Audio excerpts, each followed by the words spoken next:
It's time for a quick update. Welcome back to the workshop. I'm working on the COPART Defender, this crash damaged one. We've got the new chassis in underneath. It's kind of suspended underneath my hoist. Makes it a lovely position to work in. It also means you can wheel the axles freely underneath. We've got the rear axle in the workshop now. I've stripped all the old parts off it, and we've got the new spring seats on there. YRM have also delivered. I'll show you what they've delivered in a minute. Shockers are in a shocking state, so they've come off. They're going in the scrap. We've got a new set of shocks, a new set of springs coming for this. And I've got to get the front axle out of the chassis that's outside in the peeing rain right now. I'm not doing it today, but I'm stripping off all of the radius arms and the A-frame brackets and panhard rod and everything else, because they're going to get sandblasted and painted. And then we're going to apply all the YRM bits. YRM have supplied me with a complete stainless steel fixing set for the whole vehicle. So we've got things like, there you go, isn't that lovely? Stainless steel fixings for there. We've got new brackets for the chassis to the bulkhead. And we've got to cut off these engine mounts because this is a V8 chassis. So these have got to come off. Sorry, Marsland. YRM has supplied me with some TD5 engine mounts. Marsland are supplying me with the gearbox mounts to weld onto this chassis because they have different gearbox mounts to the V8 as well. So they're on their way. This is what Marsland has supplied me with. YRM have supplied me with this lot. We've got a complete stainless steel fixings. We've got all the polybush stuff. And we got a whole load of various bits of bracketry and so on, which were either rubbish, rusty, or cut off the old chassis.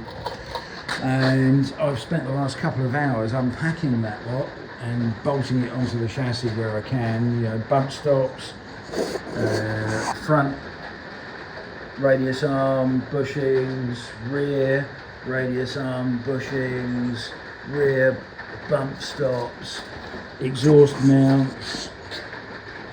We've got a complete set of everything. We've got bushings on the rear axle, and so all of that is going to be lovely, and we're going to get onto that in the next few days. I need to get the front axle out in the next sort of 48 hours so I can strip the parts off it and get them sandblasted. And I've got on order the springs and shockers, so they'll be here in the next few days. So by the end of the week, we'll be in a good position to do the next part of the job. I also, a couple of days ago, I got the spot sandblaster out and I blasted all the rust off the bottoms of the footwells and put some rust protection on them, and there was no perforations anywhere. It was all surface stuff and flaking paint, but that is now sound and solid. So we're just waiting for parts. It's the life of doing this work, is waiting for parts, because it doesn't matter how hard you try, you never manage to order all the bits when you need them. But never mind. One of the other things I've done, because in the list of things to order was the clips that hold the fuel pipe to the chassis. These little clips here. I'll look them up. I'll stick the part number in the listing somewhere. But they turned out to be ridiculously expensive. Genuine ones were about £8 each, and you need a dozen, so that's £100 worth of little plastic clips. And so what I did was I bought myself a 3D printer, and these I made. There you go, a dozen of them. I made those on my 3D printer. They cost me 6p each. Plus my time to design them and learn how a 3D printer works and buy the filament and buy the printer. But even so, those have nearly paid for the printer on their own.